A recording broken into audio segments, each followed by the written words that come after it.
Welcome to The Explainer. Today we're unpacking a geopolitical puzzle that connects modern-day crises directly to ancient archaeological debates. We're looking at a highly detailed analysis of the escalating situation on the Egypt-Sudan border. And let me tell you, this isn't just your standard territorial dispute. The source material we're examining weaves this incredible web of illicit economies, historical revisionism, and international smuggling networks. So let's break down exactly how these seemingly totally unrelated threads actually tie together. So here's the central mystery our source presents. How could the legacy of ancient pharaohs possibly be connected to modern smuggling syndicates and militia warfare?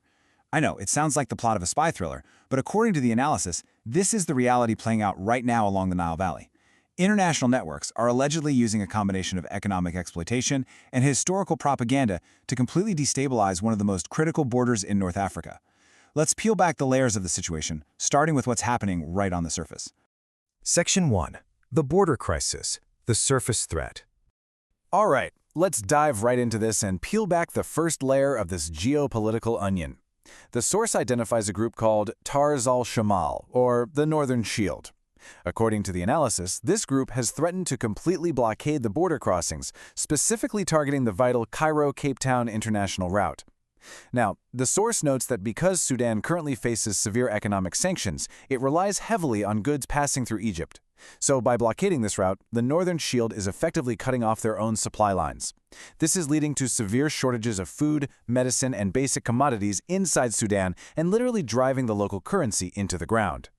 And that blockade is really just one part of the chaos. 100,000. That is the massive number of undocumented migrants the Egyptian military recently intercepted at the border in just a single sweep, according to an official statement cited by the source.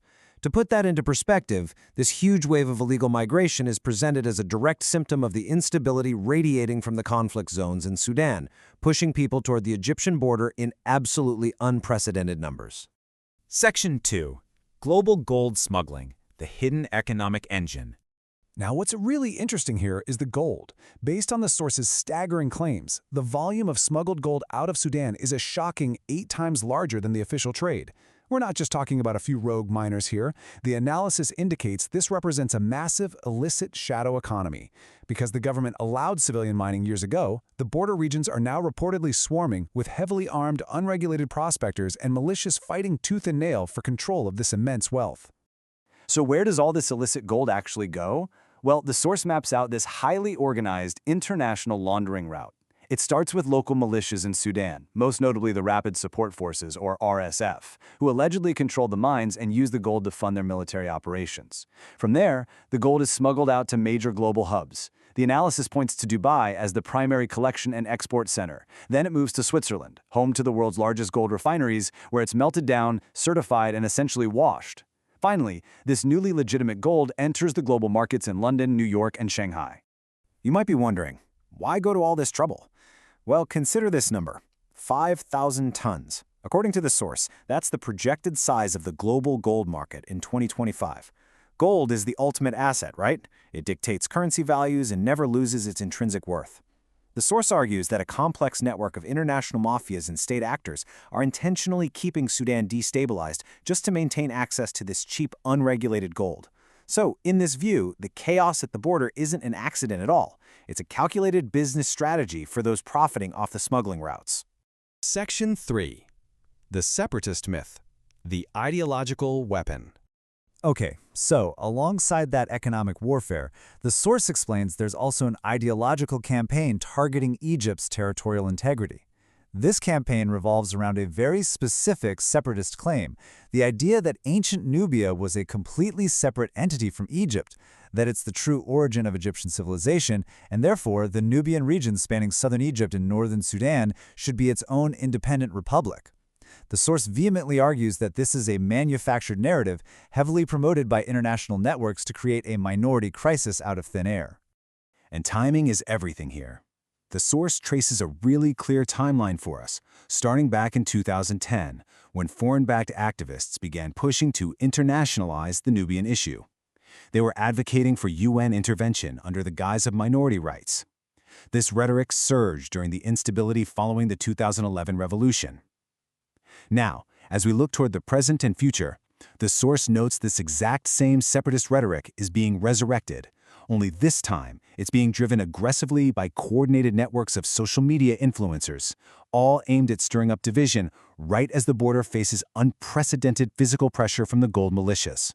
Section 4. Deconstructing History, the 25th Dynasty. To counter that separatist narrative, the analysis dives into the work of foundational Egyptologists. They specifically cite Harvard's George Andrew Reisner, who spent decades excavating the region in the early 20th century. According to the source's reading of Reisner's findings, the people of ancient Nubia were actually originally Egyptians who migrated south. The historical record, they argue, shows that Egypt was the cultural source and Nubia was the recipient. They worshipped the exact same gods, built pyramids, and culturally identified as an extension of the Egyptian state, essentially acting as its southern border province. So the crucial point this source makes here relies on a very specific historical symbol, the 9 bows. In ancient Egypt, the 9 bows represented the traditional foreign enemies of the state. Pharaohs would actually have these bows painted on their sandals or carved under their footstools to symbolize trampling their enemies. The source points out that when kings from Nubia, the famous 25th dynasty, took the throne of Egypt, they also depicted themselves trampling the 9 bows. They didn't view themselves as foreign conquerors at all. The analysis argues they adopted the exact same enemies and security doctrines as the Egyptian pharaohs before them. This brings us to a stark contrast between what modern separatist claims are saying and the actual archaeological facts presented by the source. While modern influencers claim the 25th dynasty was a foreign Nubian occupation of Egypt, the historical record cited indicates they ruled as integrated Egyptian citizens. In fact, the source emphasizes that the 25th dynasty actively defended the Egyptian mainland from real foreign invaders, like the Assyrians. They were protectors of the realm, not its colonizers. The source contends that separating Nubian history from Egyptian history is a narrative that's just completely disconnected from the actual archaeological evidence. Section 5, Security Strategy, Closing the Gates. So, faced with heavily armed gold syndicates on one side and weaponized historical propaganda on the other, Egypt has made a massive strategic pivot. For decades, the source notes, Egypt maintained what you could call an ajar border policy. They left the southern border slightly open and tolerated low-level informal trade, mostly to avoid direct confrontation with international smuggling mafias. But the current crisis has forced a dramatic shift. Facing the influx of militias, illicit gold networks, and mass illegal migration, Egypt has transitioned to a strict border policy. It's now a total military lockdown. The source describes this as an incredibly difficult but historically necessary decision to protect national security from these encroaching global networks.